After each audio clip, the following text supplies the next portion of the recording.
right, welcome to the Face in the Mirror panel at the TxLA District 3 meeting. I'm Christina Taylor, the panel moderator, and I am thrilled to be guiding us through this discussion on the need for representation in libraries' graphic literature collections.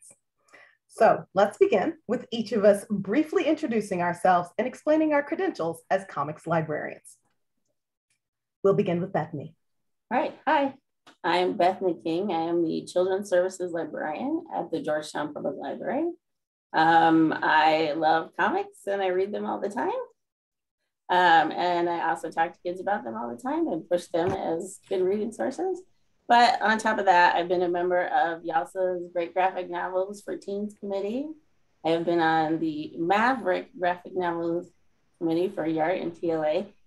And I chaired the Little Maverick Committee for CRT and TxLA. And I kind of started the adult collection here at my library. And I currently purchase all of the children's graphic novels for my library. And just a fun fact, so when I walk around in the world, I have sound effects that go on in my head, but sometimes they come out in the real world too. So hopefully I won't do that today. That's awesome. I am Sara Pavone. I am the librarian at Round Rock High School in Round Rock ISD. And I'm also the creator and co-chair of the Central Texas Teen and Kids Comic-Con, which is an amazing event that we hold here in Round Rock ISD for children in grades K through 12 that focuses on comics and graphic novels and the creators of those entities. Hi, and I am Stephanie Galvan Russell. I am a librarian at Pflugerville Middle School in Pflugerville ISD, and I am the current past chair of the Texas Maverick Graphic Novel Reading List Committee. And I am super excited to be a part of this panel. And I talked also, like Bethany, I talk to students every day about graphic novels and comics and our favorite superheroes.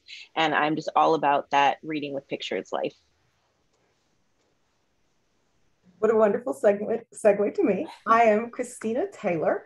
I am the new Youth Services Consultant at the Texas State Library and Archives Commission. I am previous librarian at Round Rock High School, Sara's co-librarian.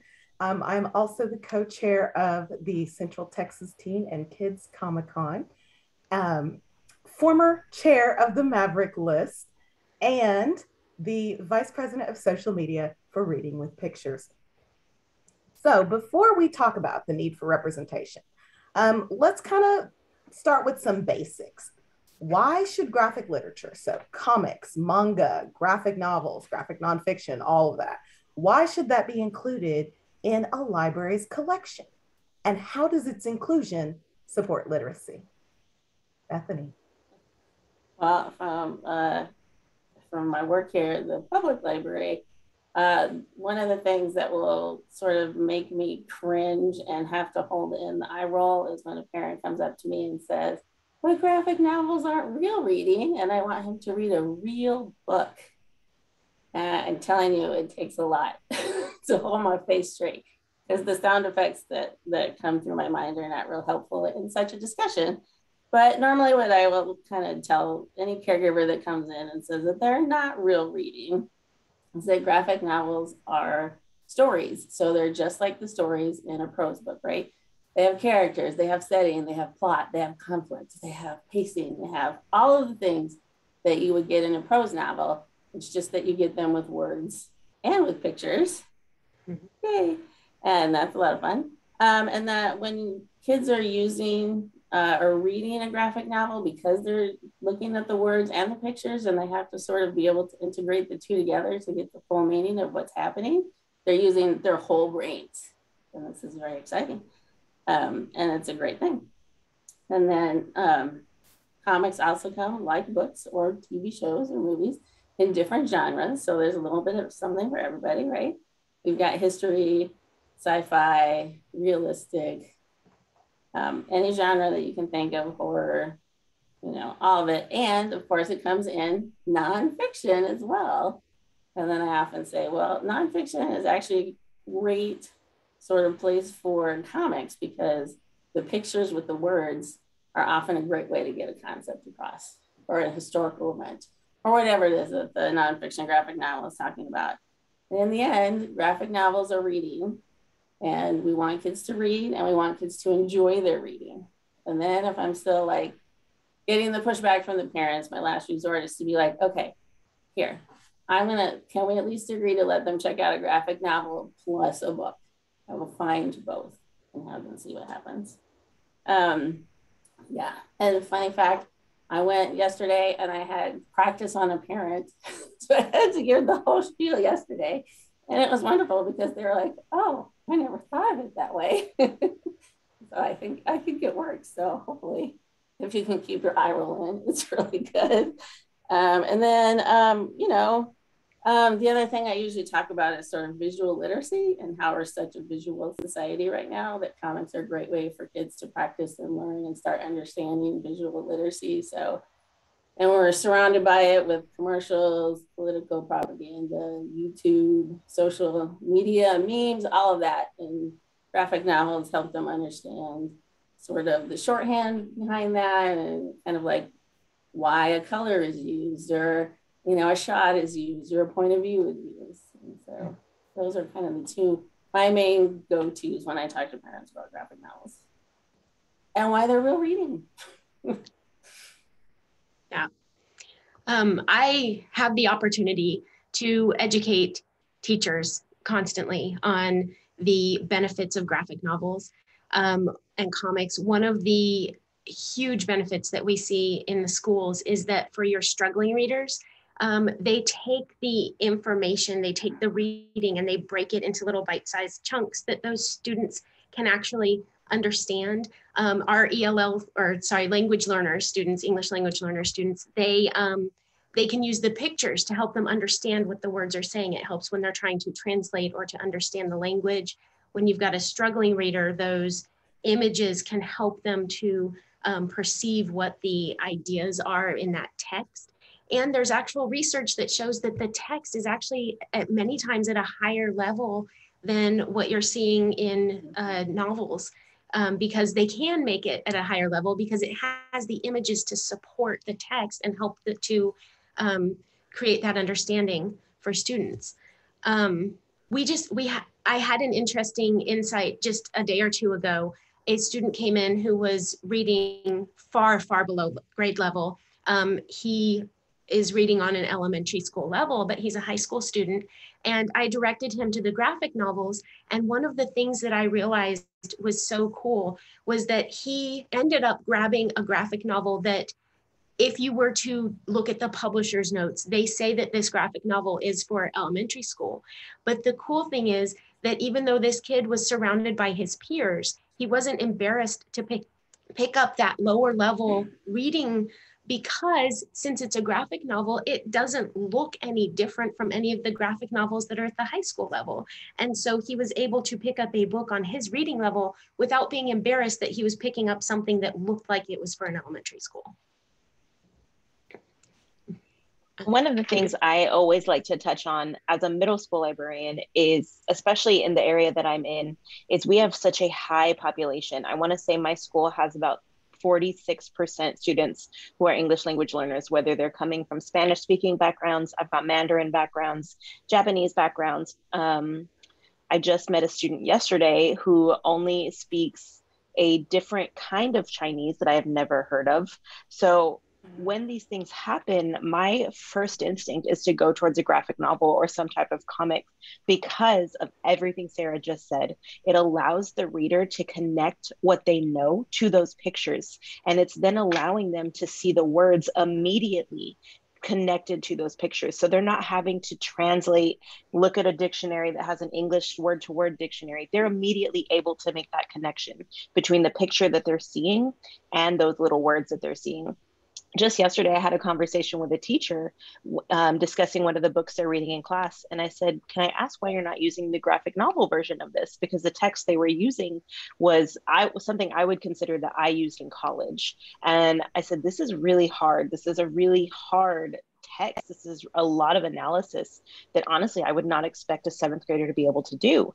But the graphic novel, I think, as a seventh grader, I would get more out of it. And the teacher, of course, wanted to push back. And I said, have you considered maybe doing a side-by-side comparison, even using the graphic novel, because graphic novels show us color, tone, emotions through everything else besides the actual pictures themselves. You're getting different types of art, you're getting different backgrounds, you're getting different ways to view emotion. And then that's going to help our students who may be on the autism spectrum. And those and my ELL babies are always the babies that I want to work for, because I know that the graphic novels and the comics are going to be where they are going to learn even more. And it's going to allow them to access that text that we want them to on a much deeper level.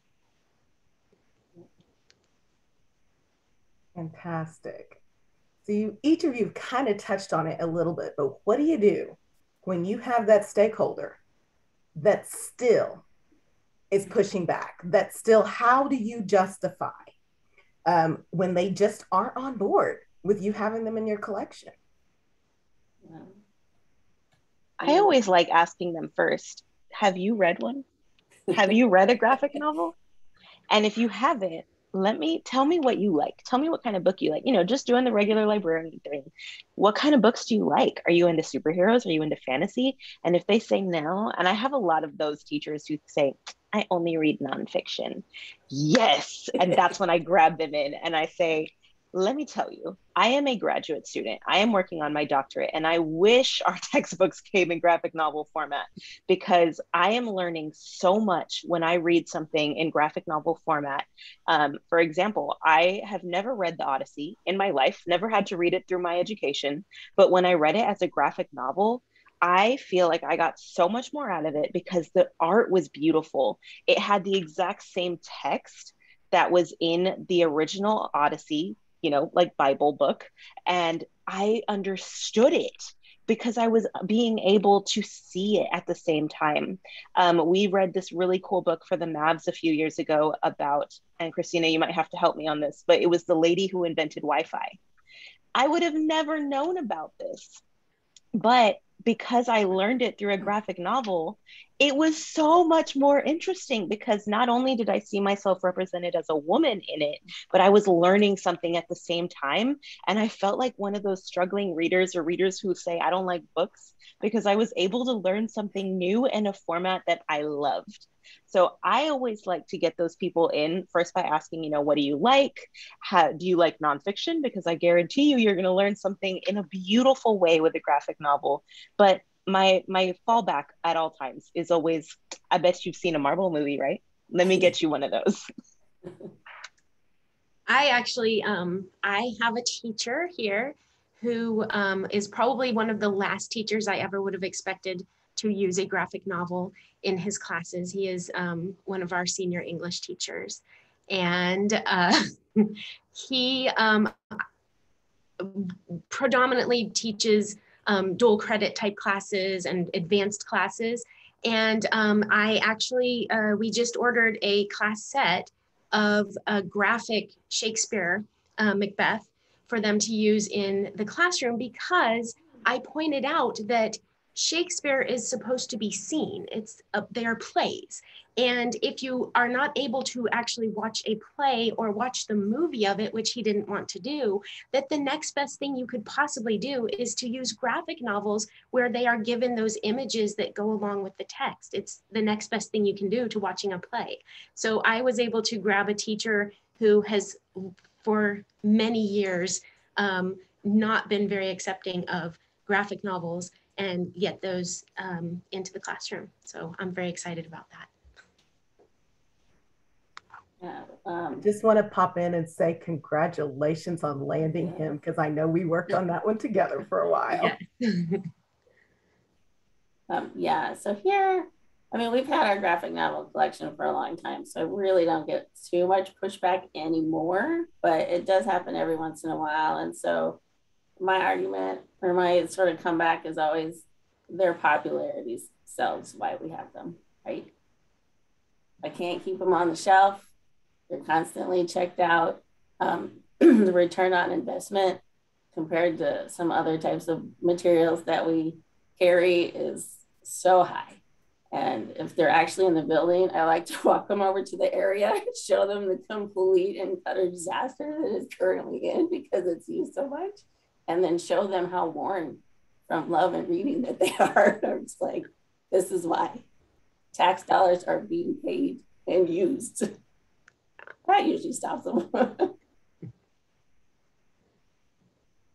I want to add to that. I just got back in town. I returned from New York. I went to New York Comic Con. Yay! And I was sent as the youth services consultant for the state library. And the premise that, yes, the premise was that just thinking about, and I will have some social media stuff coming out about this later, but one of the things I loved while I was there is I got to see the passion of the fandom. And sure, there's a big part of that has to do with pop culture, but there's a whole section of Artist Alley, there's small press, there's a large part of that that is about reading.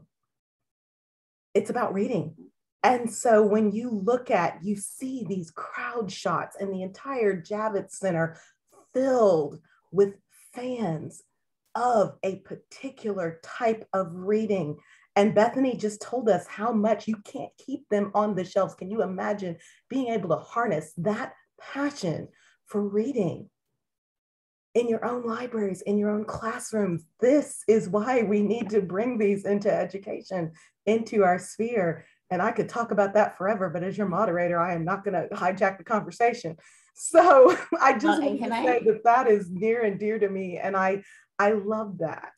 And Christina, to kind of piggyback on your passion, I find that my passion, when I talk about graphic novels, comes through. And so that often as adults kind of going, and the children going, a grown up that will let me read graphic novels and I'll talk to them about all their favorites. And it's just so exciting.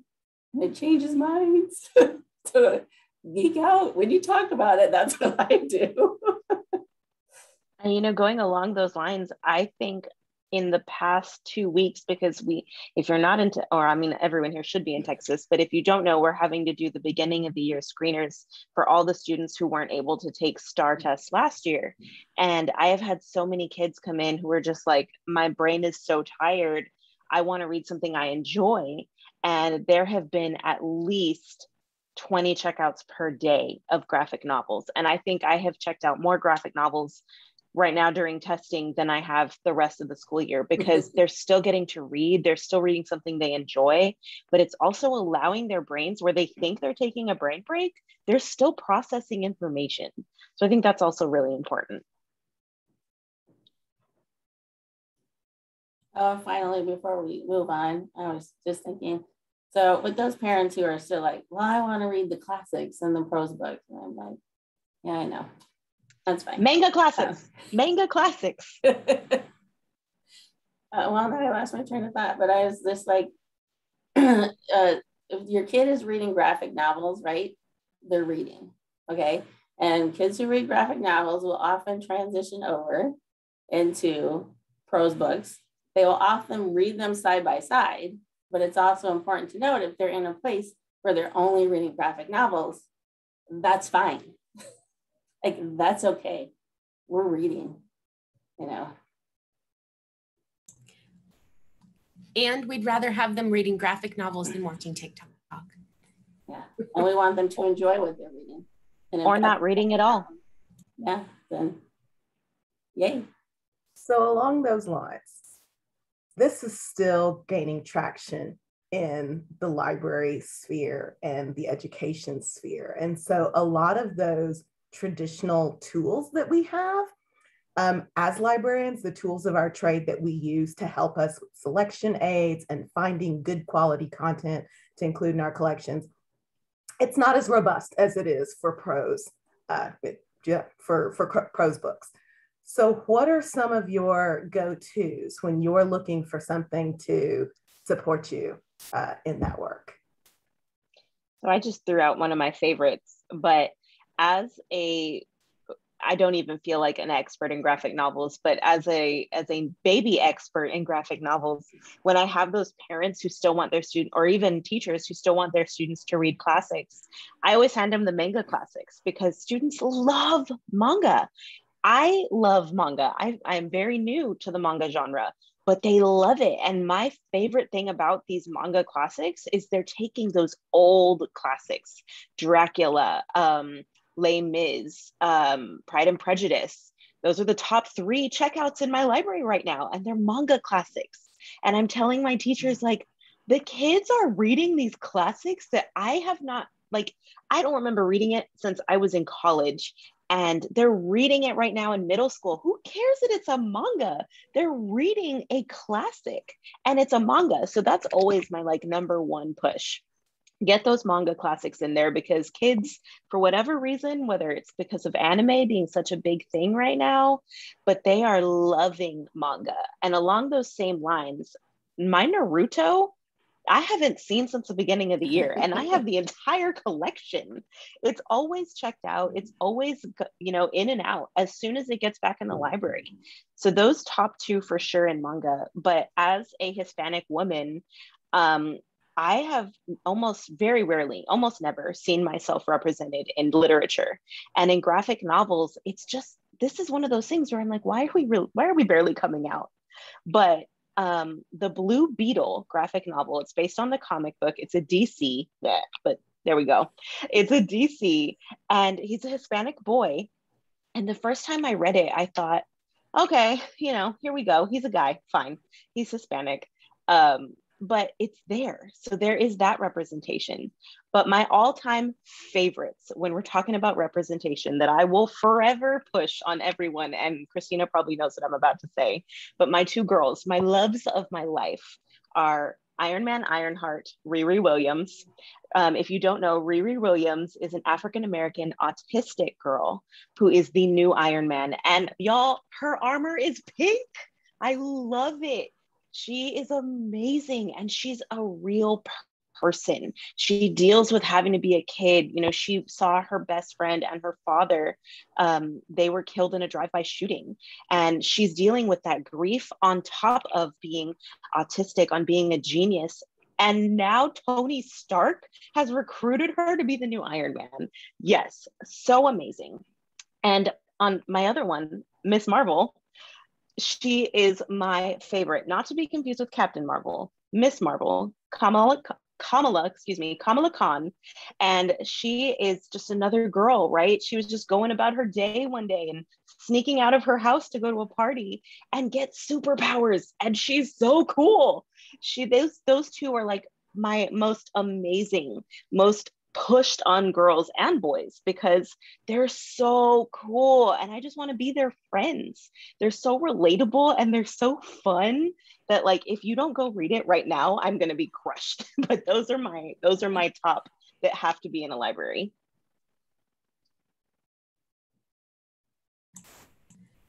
I think I rely really heavily on the Maverick list to find books. I mean, it's just it's one of the best places. Although I have to say, I'm very pleased to see that there are a lot of other resources are coming around. For example, just the TxLA list is now including a lot of graphic novels. If you look at the current TxLA list, it has a bunch of graphic novels on it right now.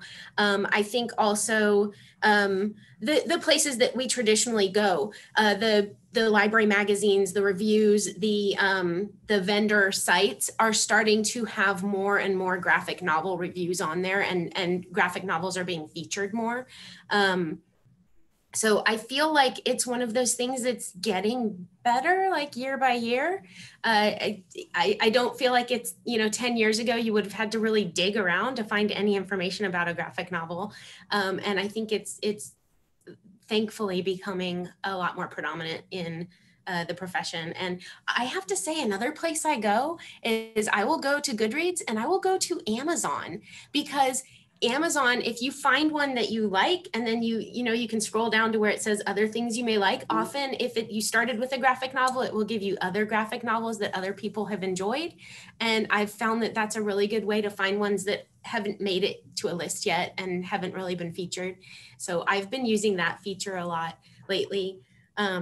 But, you know, I mean, I think like just as an example, one of my very favorite current graphic novels, which is also very good for the time right now, for the season, it was on the 2020 TxLA list, and that is Pumpkinheads, which I love. And it's just I love it because it's fall and it's a pumpkin patch and it's two fantastic characters, and they are really just, you know, they're seniors, they're struggling with the idea of having to graduate and move on and go out on their own and losing their friends that they spend their time with, but they also decide to just have fun. And so it's just such a fun, sweet, happy read. And this is the one I've been handing by Faith Erin Hicks. I've been handing this to pretty much every kid that comes through that just says they want something just to relax their brain a little bit. And all the pumpkin food. Yes. It has so much cool pumpkin food in it. I know, it's like a fair. I love it. It's a carnival, and I'm a huge fan of carnivals. Right. Well, you know, close to home, TLA, we've got Mavericks and Little Mavs. So I hit those up every year.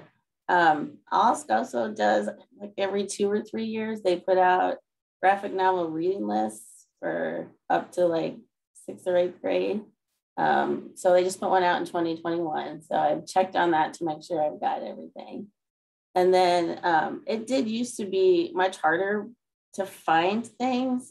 So what I've done is, because, you know, I'm a small public library, I don't have all the money in the world. So what I've done is sign up for emails from all of like sort of the publishers that create and publish the books that are super popular. So like Scholastic, Toon, Random House Graphic, First Second, Harper Alley, Amp Kids, No Brow, like, because I love their stuff so much. So I just get emails from them. And so every time something, and then that reminds me to check their catalogs like during like 4 times a year to go see what's coming out for them. And then, yeah, the vendor that we use for the majority of our book buying has the ability to sign up for emails for any graphic novels that they know is coming out. And so I signed up for that email as well. So I get that about once a month. It tells me what has been released this month or is going to be released next month. And so I find that really helpful.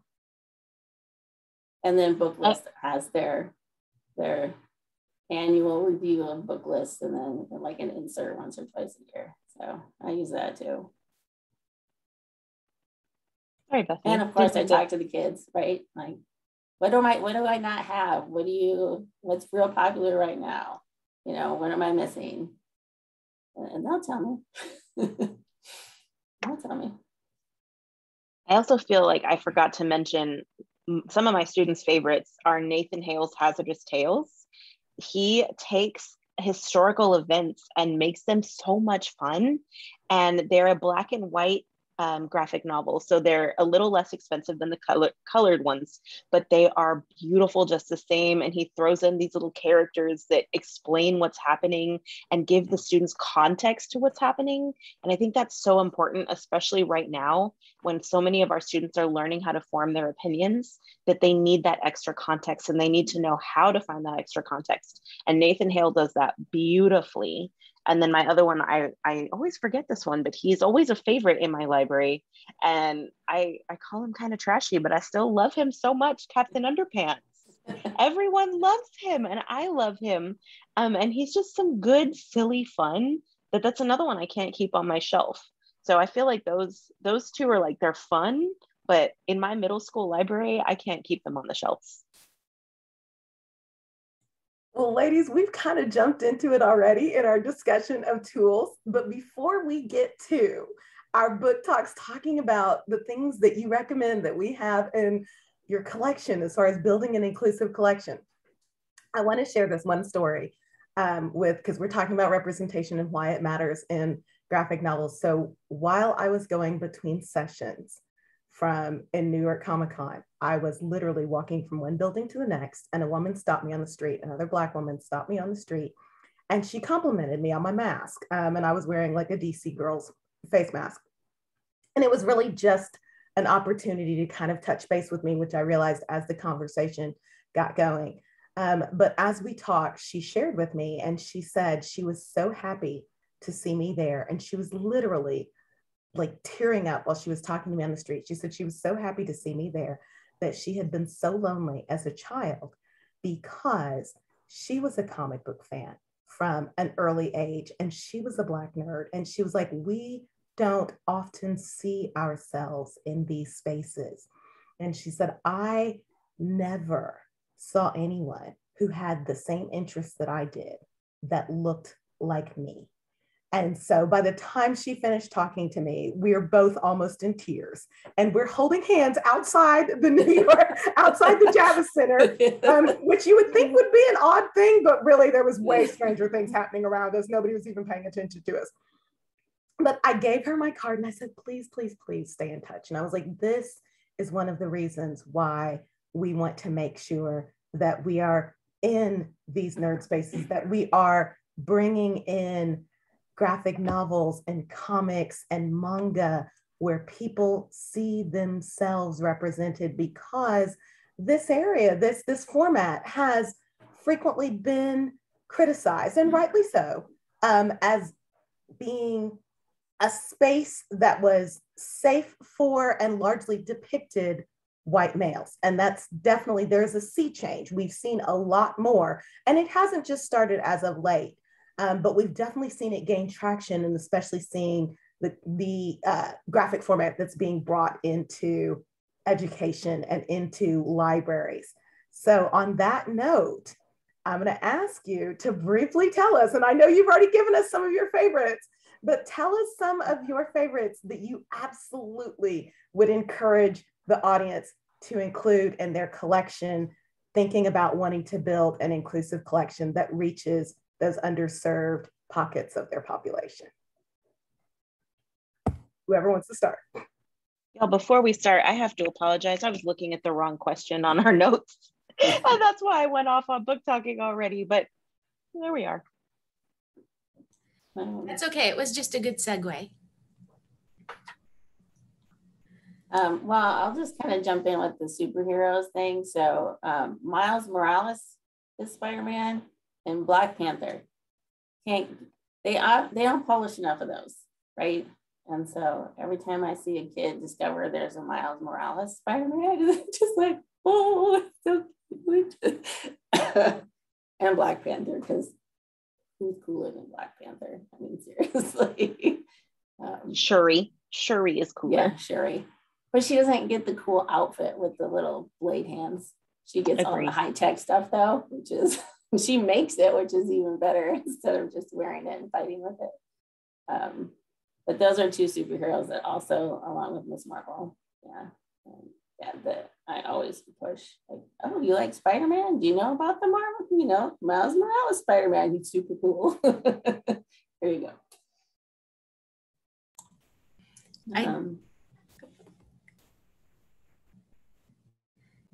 Go ahead, sorry. Yeah. I was gonna just jump in with one. I didn't know if we were gonna popcorn this or not. Sure. So one of the books that I would recommend having in every high school collection or any YA collection that you have, this is The Prince and the Dressmaker by Jen Wang.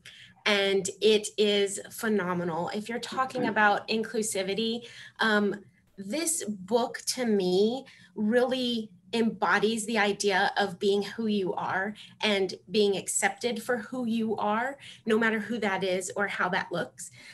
This is the story of Prince Sebastian, who he feels more comfortable when he can sneak out of the castle and wear a dress and be somebody else. And he meets this fantastic dressmaker who has excellent skills as a seamstress, but is kind of overlooked.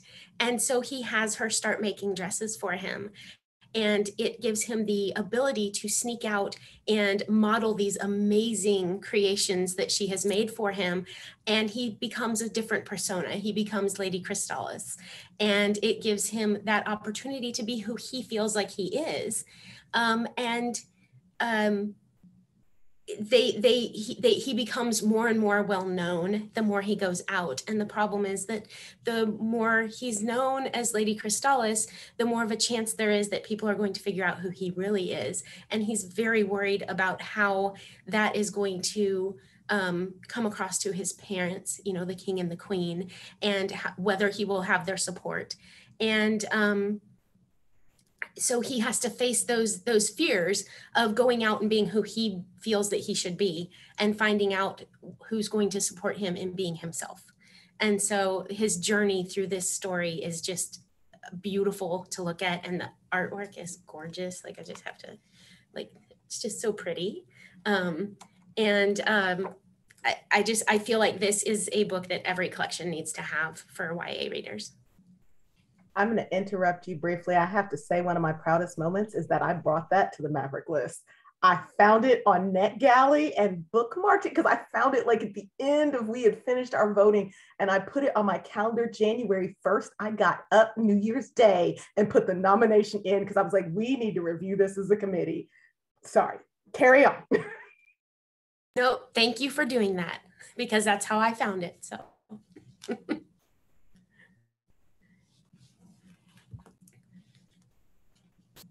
There's a little bit of noise in my background right now, so it's not carrying through. But one that I like for sort of middle grade or elementary is the series Lumberjanes. I honestly haven't read all 19 or 20 of them, whatever there are right now, but I love that series because I love a good camp story, but also because all 5 characters are so different. And, you know, they're different in their race and their size and their style and who they have crushes on and who they end up with and how they deal with all the supernatural creatures, like Summer Campbell's supernatural creatures. Yeah.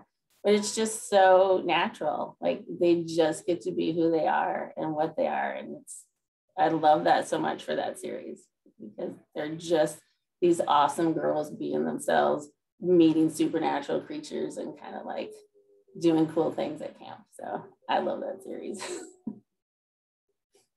One of my more recent favorites that I actually have a signed copy of from when I was moderating the MAV panel at TxLA 2019, and I was actually dressed as Miss Marvel when I got to moderate this one, is Kiss Number 8 by Colleen A.F. Venable, sorry.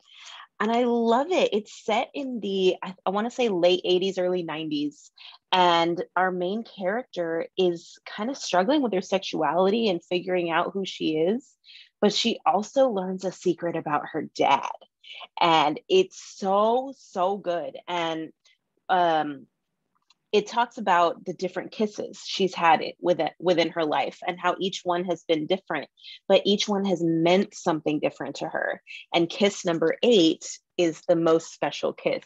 And when I got to talk to the author, I learned something from her, because this one is black and white, but it's beautiful. And the story is so well told, even in just the pictures.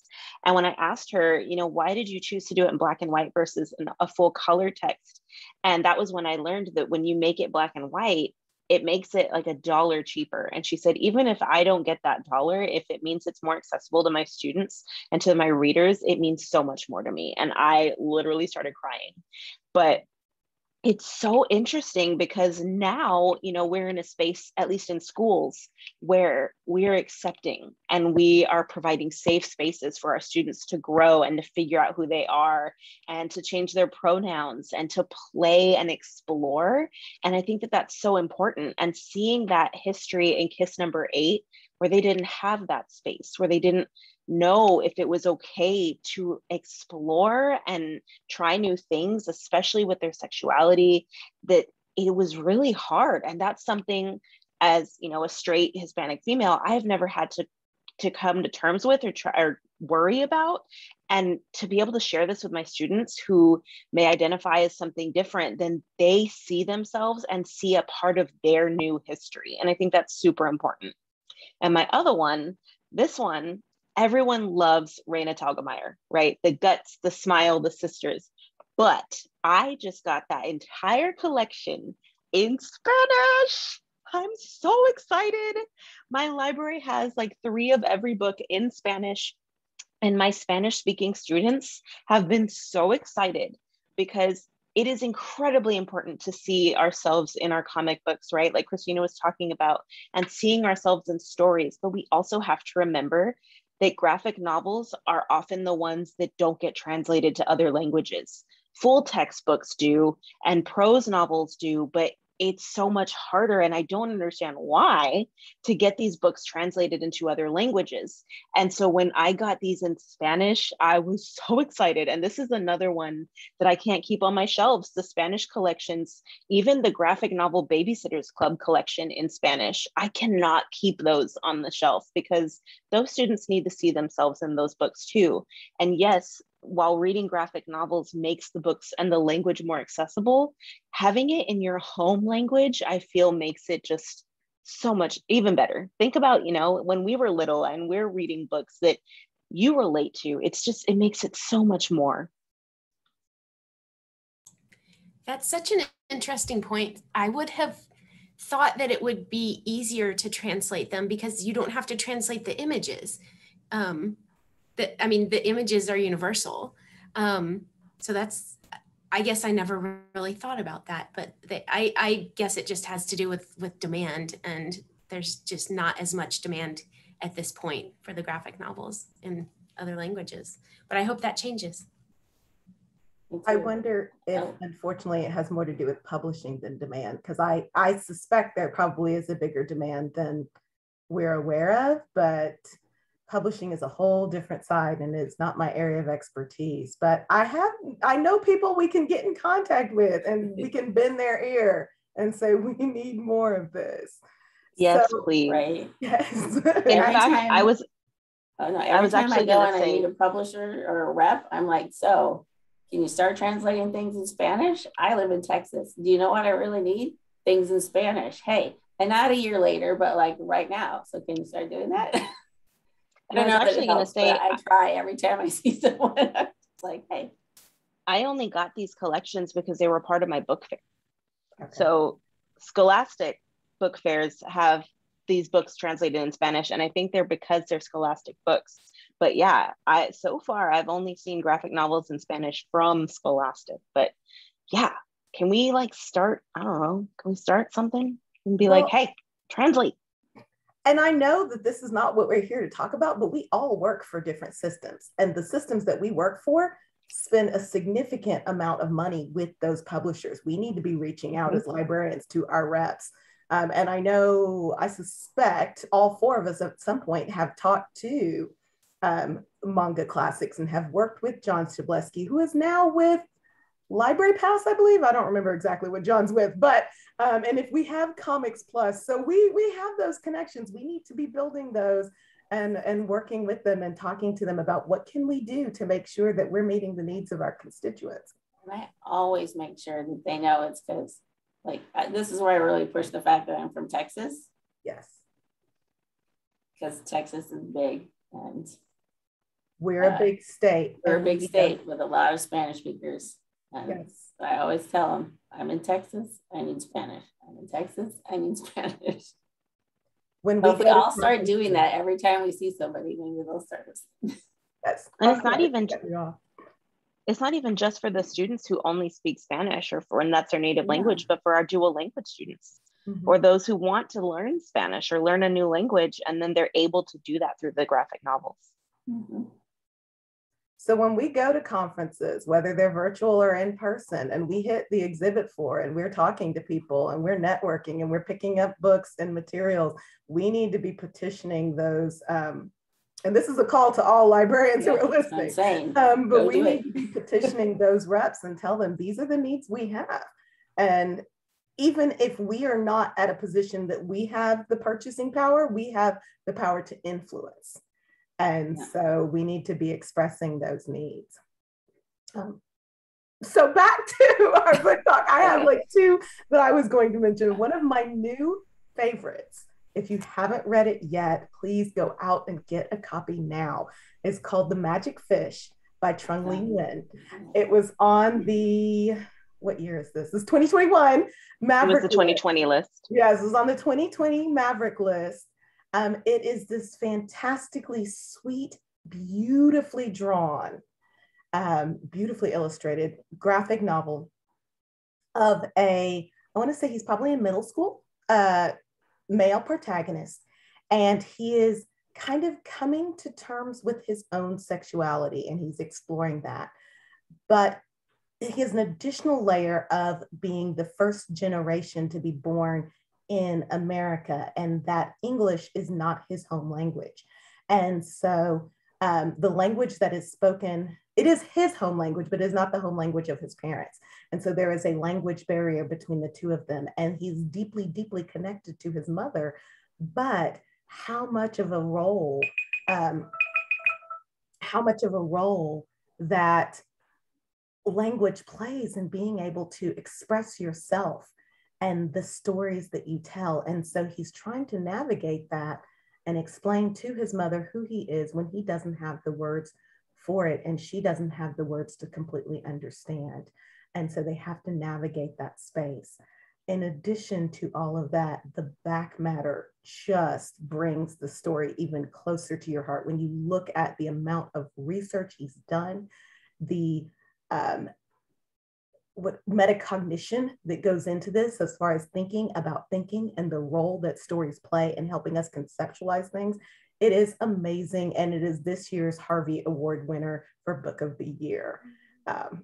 So I think actually I just closed us out because we are finished with our time together. And I know we have so many more that we could share. So I'm going to give a 30 second if you have any closing comments that you want to make. Well, thank you, ladies, for coming together so that we could talk about this. I could talk to you guys forever, but you know, so we will. So I want to thank the audience for coming to watch this and continue to chat with us as long as the session goes. So thank you again. Enjoy the rest of the meeting.